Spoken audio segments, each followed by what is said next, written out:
Hey everyone, this is uh, episode 4 of Don't Hesitate, Meditate TV.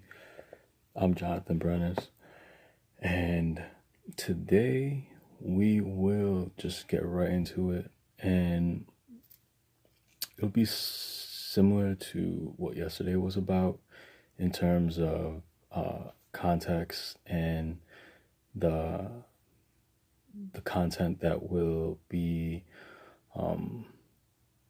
talking about today, and just thoughts, right? But self-love, I really wanted to put this out there and kind of give context to you guys, the audience, and have a very tried and true theory, right? About self-love and how there's levels to it. But the tried and true part is solely my experience. I just want to be very clear. It's different for everyone in their self-love journey. And also, of course, random things and situations pop up in life that, you wrestle with yourself, and, things that you thought you overcame before come back in life and come to test you again. And, that's okay. But self-love. So my story goes back, I would say around 2010, when I, had my first real life difficulty, and that was with my parents' divorce. And the situation changed my life and its trajectory forever in terms of,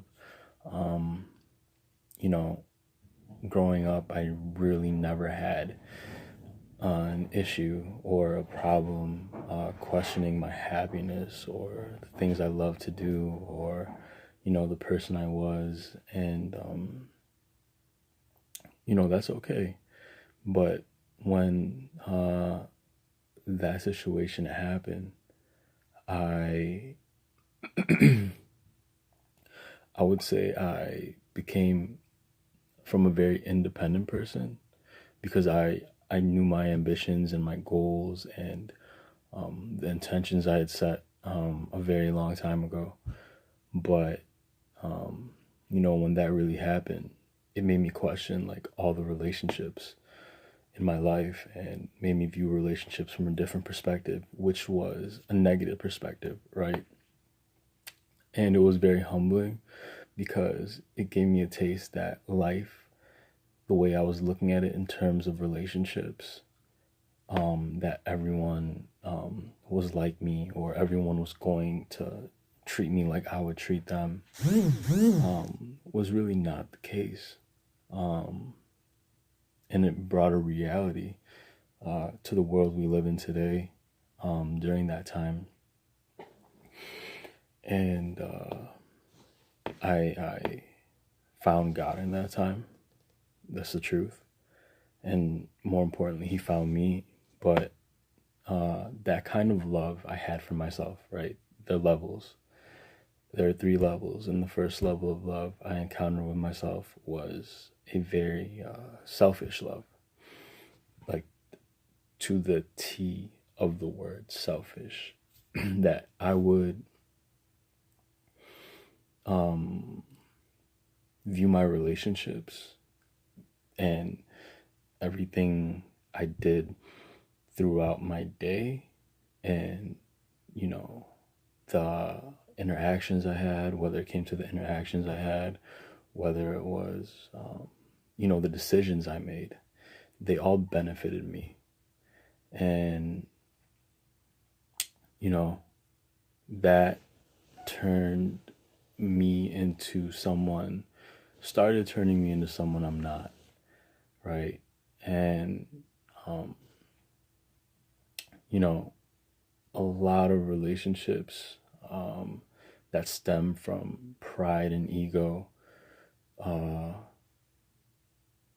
started forming at that time, because that was the type of person I was, right? And that's kind of the correlation I'm trying to make, is that the love you have for yourself, you attract those type of people in those relationships and those situations. It all comes down to you. It has nothing to do with any external factor, any person in your life that you choose to blame. Choose is the key word. Any situation that pops up in your life, you get fired from your job, you have a bad breakup. And I did go through a bad breakup during that time. But it was more so my parents' divorce, and that relationship that really made me see the world in a different light, a darker one. And that's okay. Right? You know, there's two sides to the story, and to be whole, there's a good side and there's a darker side. But that point in time really made me see the world. No matter how I felt good, of course. All right, I felt really good because I was, you know, that short term pleasure that I was neglecting everyone around me, and you know, not being vulnerable, and not letting anyone into the pain I was going through. It just it didn't sit right with me. And the next real difficulty I went through was the breakup I had my senior year, 2012. But after that whole situation, it taught me, you know, love that was passive aggressive. And just like in my last level of love I had for myself, which was condescending, I was attracting a lot of people who had pride or a lot of ego, whether it was in themselves, their culture, their beliefs. It didn't matter.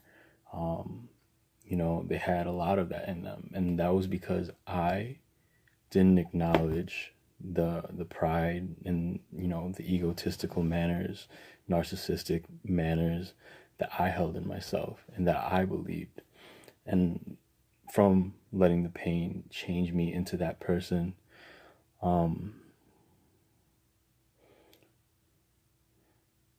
and during that time, I remember I fostered a lot of passive aggressive relationships. And whether that was people in my circle, whether that was another relationships that were passive aggressive. And the thing about passive aggressive relationships to me is that, you know, I believe they're maintainable if you put them in perspective for yourself and communicate between that person that this is that type of relationship, and create a boundary between that relationship and yourself. I didn't do that. And this is why I'm telling you, because if you don't know yourself, there's no shot in hell that you're going to know that that's a passive aggressive relationship and it's harming you, right? So I didn't know that. And the emotion and negative feeling I learned in that time was that jealousy is a real thing.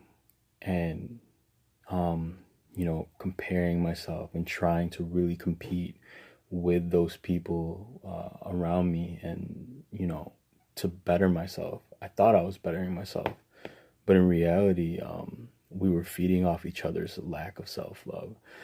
And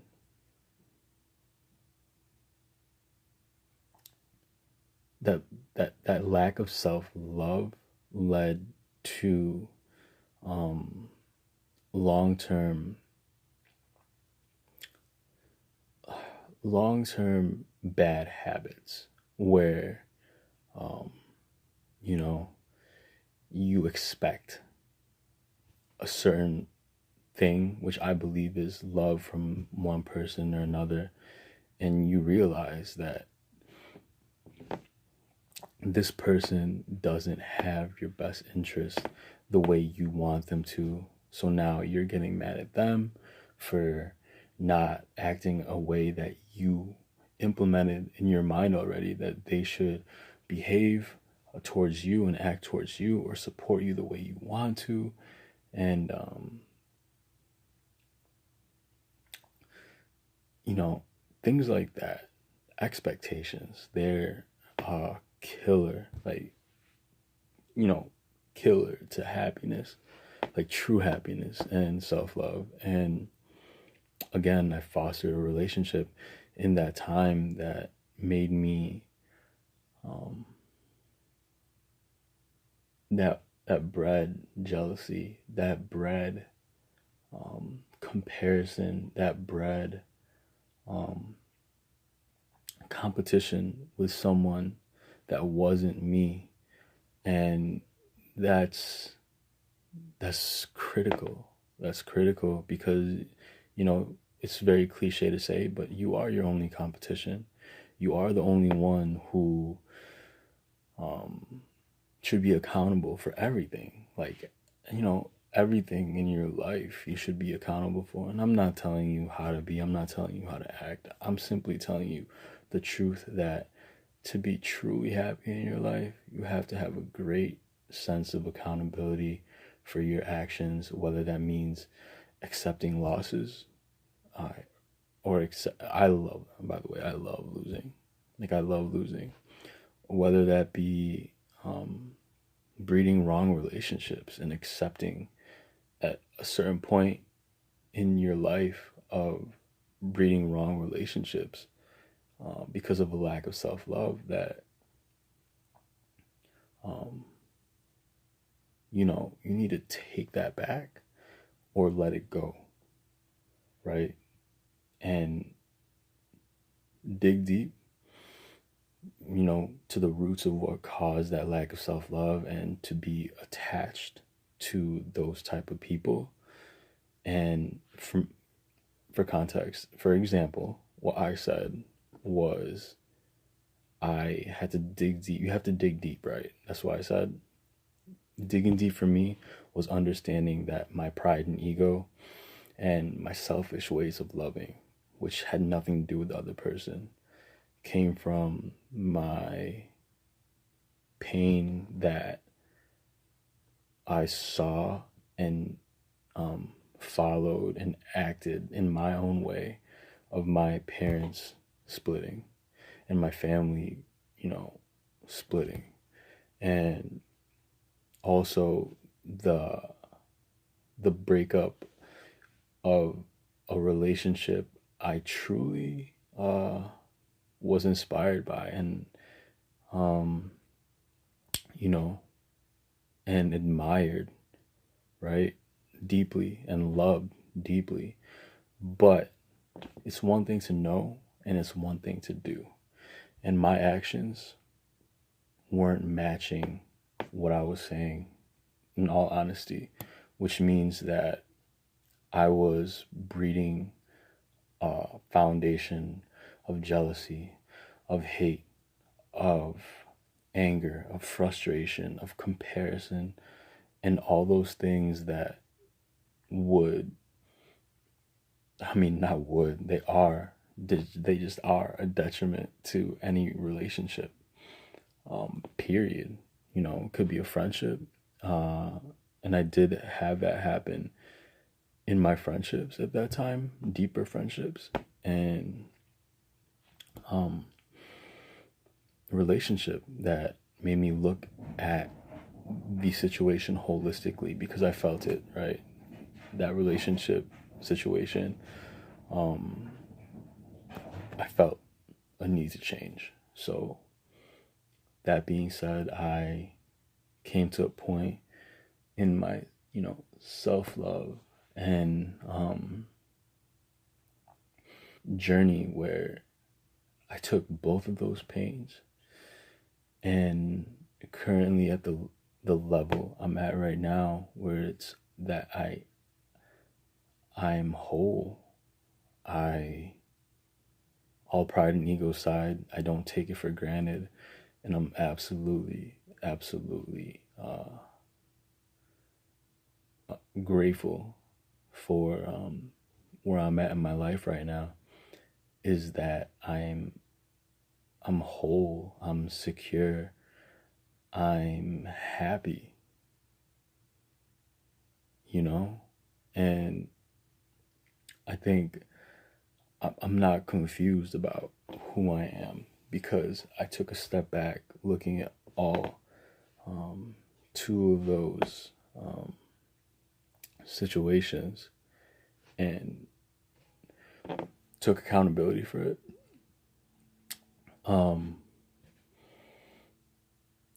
Readjusted and what's culminated, I think, is that what they say, culminated, or readjust, or filter's the word, yeah, filter's the word, filtered my circle and just the people around me, and maneuvered,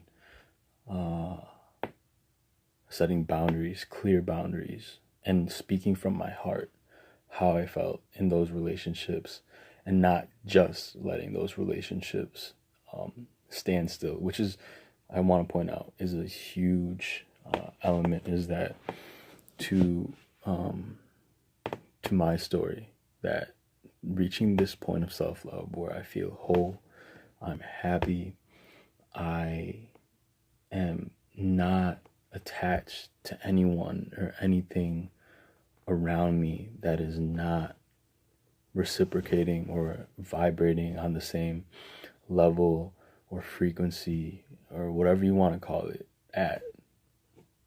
I'm aware of that because it doesn't feel right? So I needed to take accountability for it, and forgive myself for all those times of my lack of self-love. And it took, I only pointed out two major situations in my life that affected me, and that pain turned into, I could have chose for it to take a turn for worse in my life and let it, dictate my life. But I also, it just wasn't in my destiny for me to falter. It's just not in me for that, right? And that's just who I am. Like, it's not in me to falter in a situation like that. And that also comes from a great deal of knowing who I am, and what I had set out a long time in my life to achieve, to accomplish, to be the person. And yeah, yeah. You're not gonna find true happiness or true love outside. It's always going to be within.